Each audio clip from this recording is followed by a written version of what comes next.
दिल्ली को पूर्ण राज्य का दर्जा दिलाने की मांग लगातार भारतीय जनता पार्टी दिल्ली वालों के सामने रखती रही। सर, ये बिल सिर्फ संविधान का और लोकतंत्र का अपमान नहीं है, ये बिल लाल कृष्ण आडवाणी जी का, अटल बिहारी वाजपेयी जी का, मदन लाल खुराना जी का, सुषमा स्वराज जी का, अरुण जेटली जी का, सबका अपमान करने का और उनके 40 साल के संघर्ष को मिट्टी में मिलाने का काम करता है।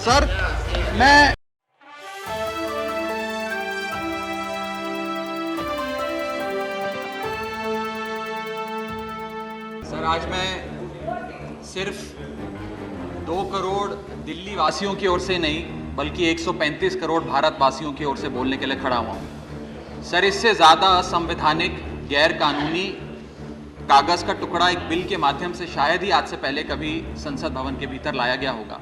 और अपना वक्तव्य शुरू करने से पहले मैं महाभारत के एक अंश का वर्णन करना चाहूँगा जिसे रामधारी सिंह दिनकर ने एक बहुत ही महत्वपूर्ण कविता में लिखकर बताया है, जिसमें भगवान श्री कृष्ण एक शांति दूत बनके पांडवों की ओर से हस्तिनापुर जाते हैं शांति का प्रस्ताव लेकर।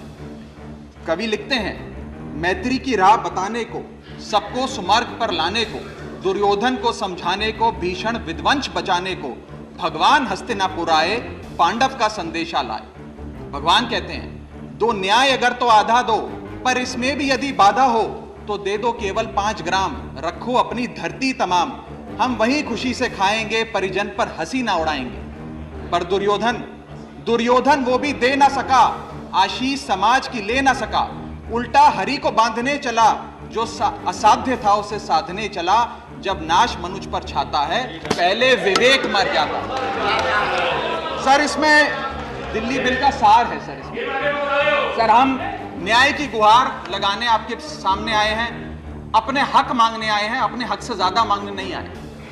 सर, मैं अपने वक्तव्य को 3 भाग में बांटता हूं। पहला कि ये बिल कैसे एक राजनीतिक धोखा है, पॉलिटिकल फ्रॉड है। दूसरा, ये कैसे एक संवैधानिक पाप है, कॉन्स्टिट्यूशनल सिन है।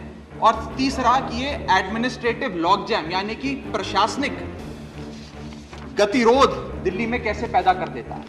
सर, पहला राजनीतिक धोखा, यह कहानी है सर 1977 से लेकर 2015 की। लगभग 40 साल का लंबा संघर्ष भारतीय जनता पार्टी ने दिल्ली में पूर्ण राज्य का दर्जा स्थापित करने के लिए किया। 1977 में जब 3rd मेट्रोपॉलिटन काउंसिल दिल्ली में था, उसमें जनता पार्टी की सरकार थी। उन्होंने मता पास कर कहा कि दिल्ली को पूर्ण राज्य का दर्जा बनाएंगे। लगातार पूर्ण राज्य की दर्जे की मांग करते ये 1989 का लोकसभा का मैनिफेस्टो मैं बीजेपी का लाया हूं।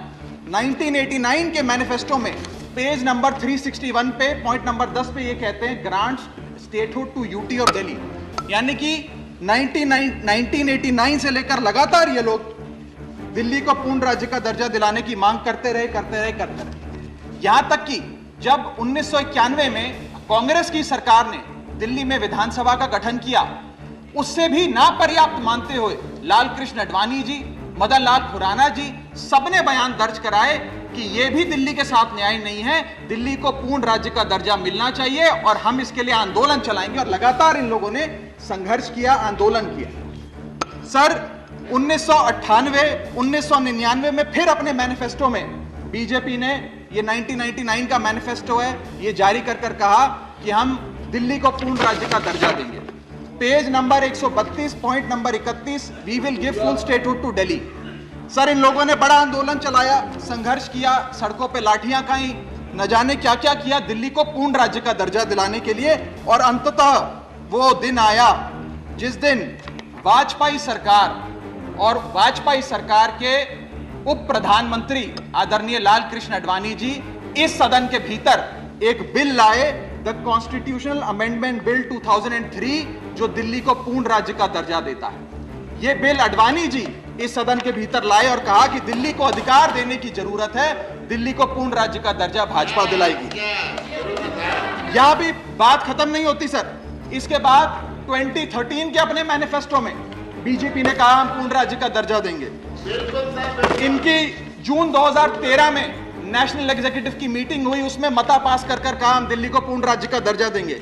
यहां तक कि इनके सांसद डॉक्टर हर्षवर्धन ने बयान दिया कि जब आदरणीय नरेंद्र मोदी जी देश के प्रधानमंत्री बनेंगे, हम दिल्ली को पूर्ण राज्य का दर्जा देंगे। ये इन सब ने सर लगातार बातें कही और दिल्ली को पूर्ण राज्य का दर्जा दिलाने की मांग लगातार भारतीय जनता पार्टी दिल्ली वालों के सामने रखती रही। सर ये बिल सिर्फ संविधान का और लोकतंत्र का अपमान नहीं है, ये बिल लाल कृष्ण आडवाणी जी का, अटल बिहारी वाजपेयी जी का, मदन लाल खुराना जी का, सुषमा स्वराज जी का, अरुण जेटली जी का, सबका अपमान करने का और उनके 40 साल के संघर्ष को